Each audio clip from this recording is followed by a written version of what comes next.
গাড়ির কাম হয়েছে, চলতেছে আমারটার কাম। তো এই বোল্টটা ভাঙিয়ে যাওয়ার পরে যেমন নাকি প্রবলেম হয়েছে, এই বোল্টটা না ভাঙলাইতে এটা হয়ে গেত কামটা। খোলার লাগতেছে এটা, এটা খুলে এটা বাইকে লাগে।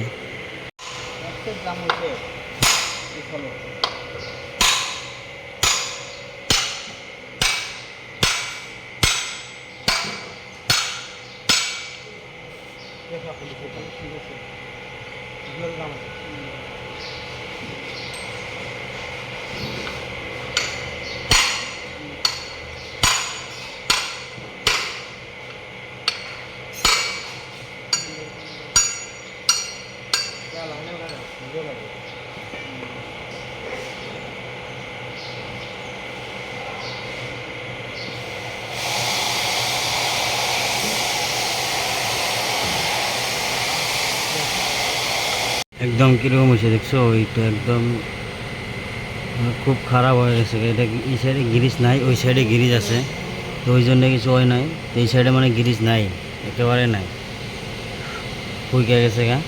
তো যা জন্য গেলে ব্যারিংয়ের ভিতরে যেটা বল থাকে, বলগুলো একদম চ্যাপটা দিয়ে ভাঙ্গে চুইরে শেষ অবস্থা নাই, যার জন্যে এটা ফাইসা গেছিলো গা।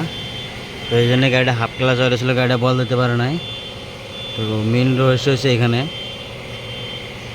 তো আমার ডিলার থেকে বারবার এখন কয়ে দিয়েছে, কয় এই কামটা থেকে করিস না, এখানে ডিলার গিরিজটা করে লো সব জায়গার থেকে। এদিকে ঠিকই আছে, খালি ওইদিকে প্রবলেম। এদিকে গিরিজ করছিলাম, এদিকে গিরিজ আছে, ওইদিকে গিরিজ করা হয়েছিল না, দেখে ওইদিকে গিরিজটা মারা দেয় নাকি।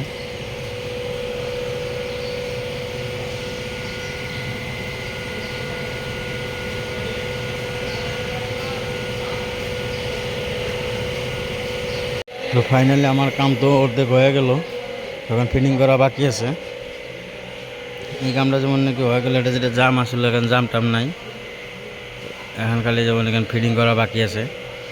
তখন কেলার ডিসটা তো অল্প জ্বলা জ্বলা হয়ে গেছে, তখন কেলার ডিসটা চেঞ্জ করতে লাগে। তো একটা নতুন এটা এনাতে দিছে, তো আবার এটা পুরানাটা।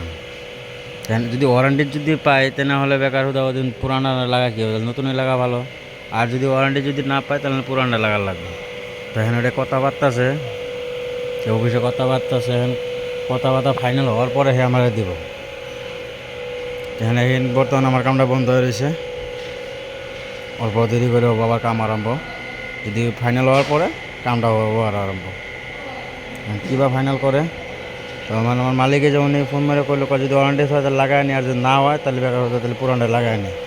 তো পুরানটা ঠিকই আছে, অতটুকু জ্বলে নাই, খুব একটা যায় নাই, চলার মতো আছে, দেখতে পাচ্ছেন। এইরকম স্বাভাবিক অল্প স্বল্প হয়ে থাকে, খুব একটা জ্বলে যায় নাই।